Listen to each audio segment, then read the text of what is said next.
আমরা সরকারের কাছে দাবি জানাতে চাই, অবিলম্বে জানুয়ারি মাসের 15 তারিখের মধ্যে জুলাইয়ের প্রক্লেমেশন ঘোষণা করতে হবে। নতুন সংবিধান নির্বাচিত প্রতিনিধিদের মাধ্যমেই হবে। বাংলাদেশের আগামী নির্বাচন হবে গণপরিষদ নির্বাচন।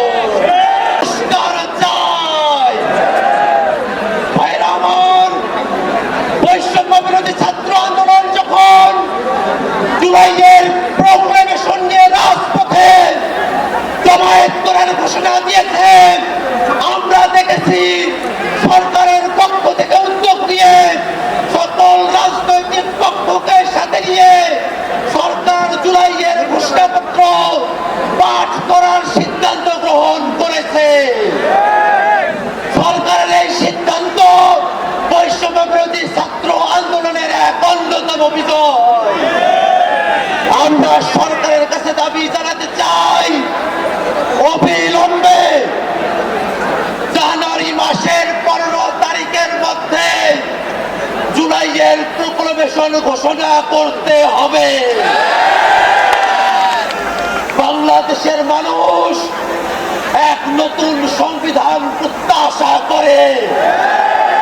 আমাদেরকে বলা হয় নতুন সংবিধান করবে, তার ম্যান্ডেট কোথায়?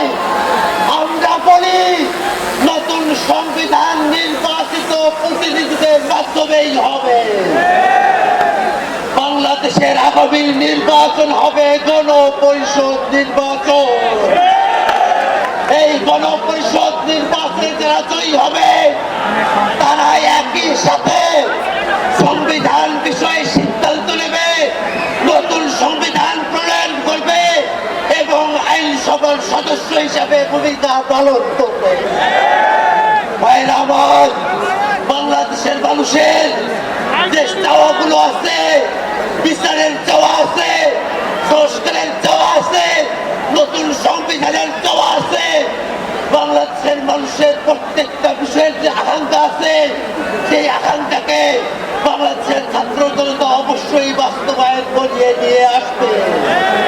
এই বলে আমি আমার বক্তব্য এখানে শেষ করছি। ধন্যবাদ সকলকে।